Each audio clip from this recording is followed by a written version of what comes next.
Hi everyone, I hope you're all well. This week for HSP314, we're talking about drugs crime and policing. This first little lecture I thought I'd do just looking at some of the key issues with drugs crime because that actually influences the way that policing happens in the broader community.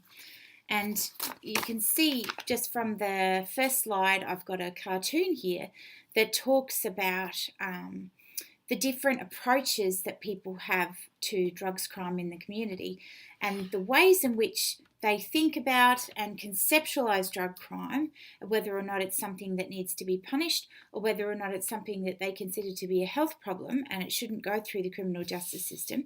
This will actually drive the way that police officers interact with people in the community who are under the influence of drugs. So it's pretty important that we talk about these types of things before we get into the specifics of how drugs policing works.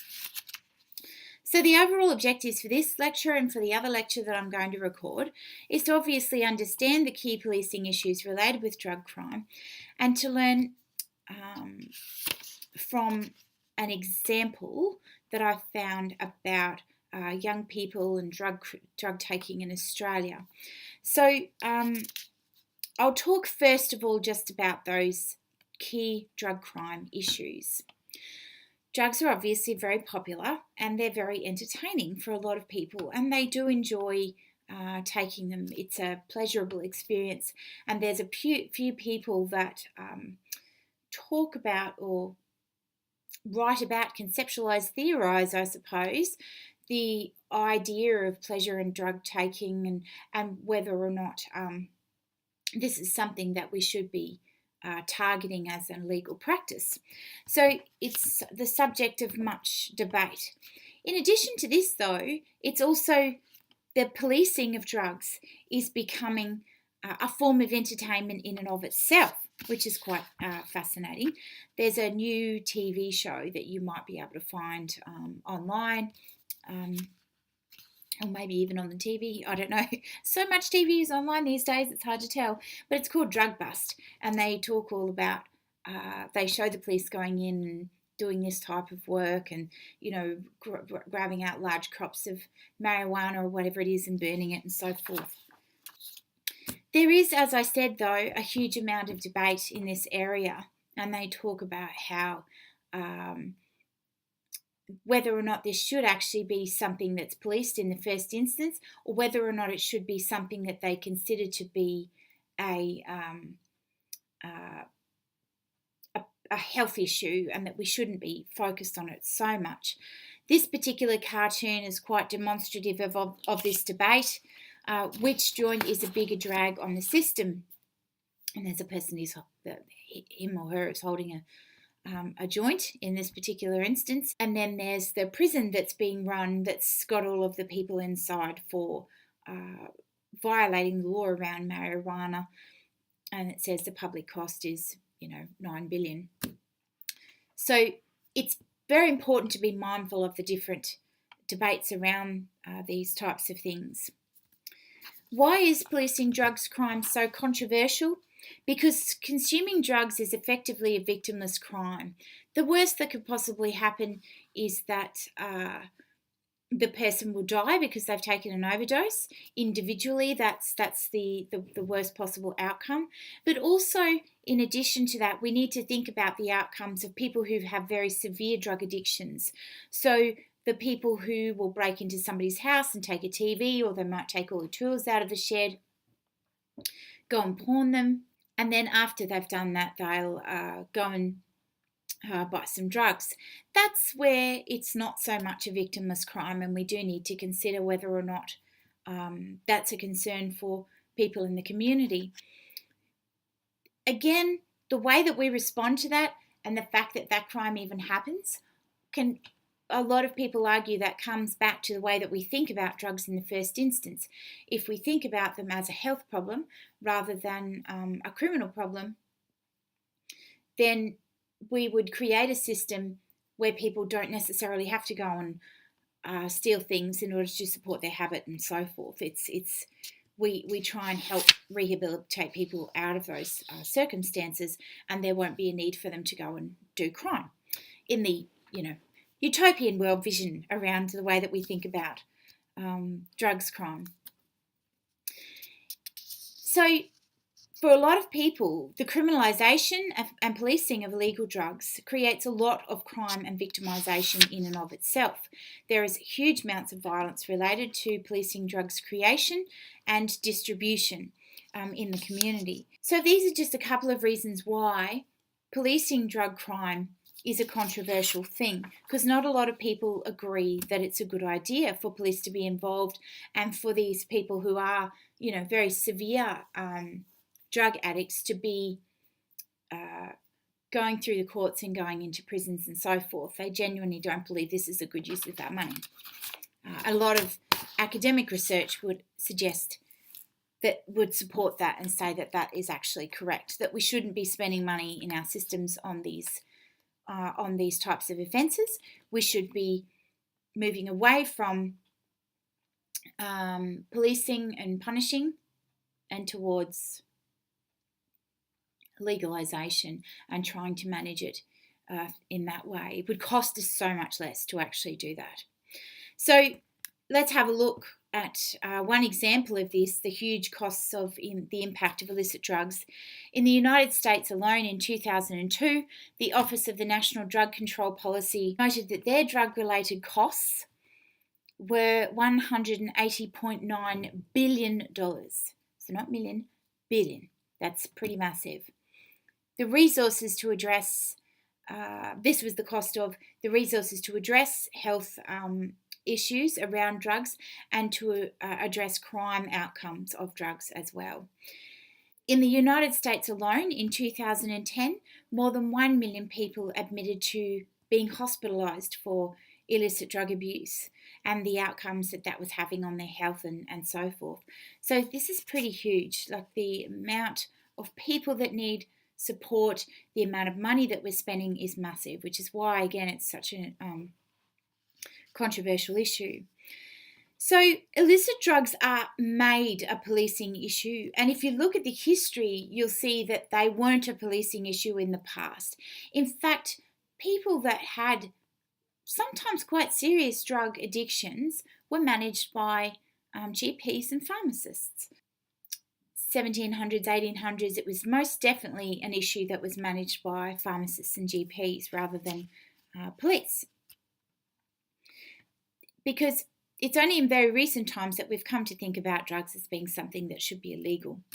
That in and of itself is like a whole PhD, so I'm not going to go into that.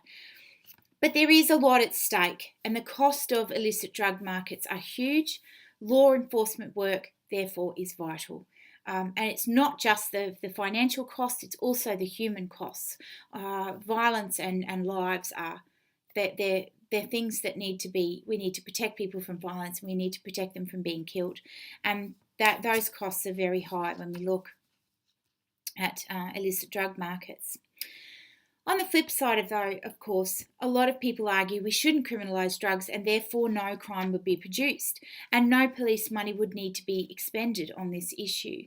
But it takes a lot of cultural change to actually make that possible. And in the interview that I've done with Acting Inspector Judd Lawson, he talks about this in a little bit more detail.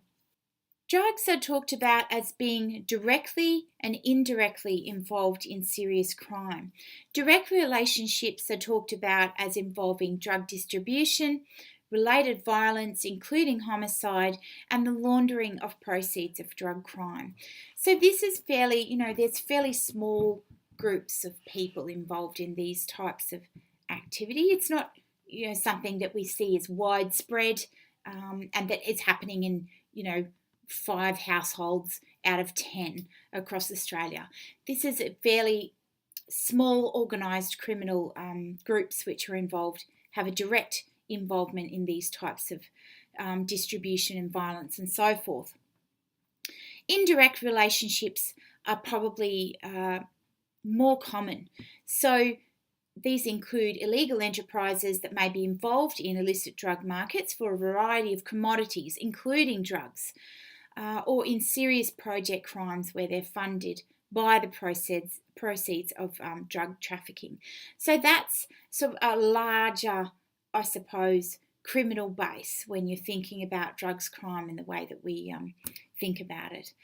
There's other sort of indirect relationships that we think about there in terms of people who have drugs on their person and they get pulled over by police and charged with an offence and all of those types of things as well. Traditional policing responses to drug markets are fairly straightforward. They have a few different types of things that they do. Number one is what they call an interdiction, where, there's a person here, they're going to deliver drugs to so on and so forth over here, and police actually come in and they interject, I suppose, in this process. So interdiction is a military term for the act of delaying, disrupting or destroying enemy forces or supplies en route to the battle area.